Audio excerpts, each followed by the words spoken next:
Alfred Sako gjatë një interviste ka folur rreth luftës Izrael-Iran, por jo vetëm kaq, pasi ka komentuar edhe mundësinë për një luftë të tretë botërore. I pyetur se sa e rrezikuar është Shqipëria nga lufta Izrael-Iran, Sako u shpreh se nuk beson se është rrezikuar nga kjo luftë. Shqipëria mund të ketë probleme nëse hapet në vitin 2027 lufta nëpërmjet NATO-s, Evropiane dhe Rusisë. Në këtë kohë, Serbia mund të sulmojë veriun e Kosovës për të marrë ato komunat e veriut, por unë mendoj që do të jetë një luftë me porosi organizuar nga struktura drejtuese të City of London dhe kjo do të ketë të bëjë me atë që nuk pranojnë as shqiptarët, as serbët për të bërë shkëmbim territoresh me paqe.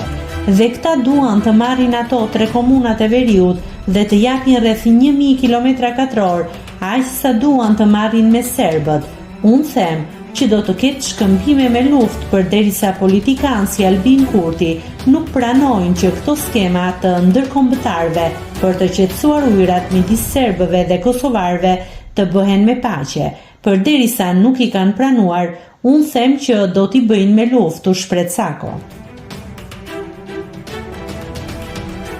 Nëse klikoni mbi butonin subscribe, do t'ju shfaqen të gjitha publikimet tona.